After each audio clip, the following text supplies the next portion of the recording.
I think within this conversation, we're onto something about advocacy and non-monetary involvement.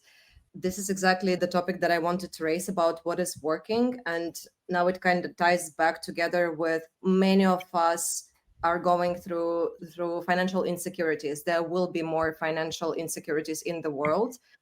So I think it's really important to have this big piece of our attention to advocacy campaigns. For us at Partners, what we have done is when we saw that people are coming to us and they love the mission, they want to get involved, but they might not be ready to contribute in a monetary way, we just ask them to spread the word. They do. Most of the times they do, because it's a no-brainer. I can share something. You have a campaign, I will just share it. And then what we found ourselves in is like we were entering closed circles of friends. And whenever we hosted an event or something, people were coming in groups. So a donor that has been supporting this campaign of ours came with a donor that has been supporting this campaign or this program of ours, and they know each other and they actually learned about Partners from each other. I think this is really powerful, and this is the way to kind of spread your reach as far as possible, while also keeping it, for some it's important to keep it local, for some it's important to keep it in closed, safe communities.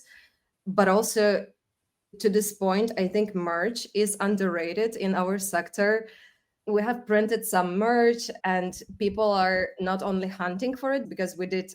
I think people are really open and really willing to carry your mission, and people love having statement t-shirts and so on. I wear statement t-shirts all the time of my nonprofit and other nonprofits. So I think this is very underrated, and it's not a huge budget that you need to get it going. But other than that, I would say that the for-profit sector, all the brands with millions in marketing budgets are trying to figure out the same thing right now.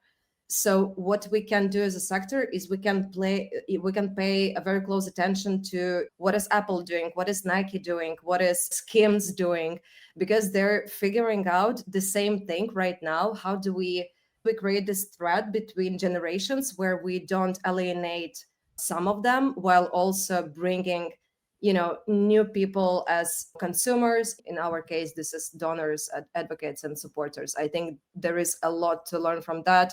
There are closed communities, there are tiny micro events happening for skincare brands, fashion brands. I think this is what we can quite easily implement or try to implement into our marketing and comm strategies.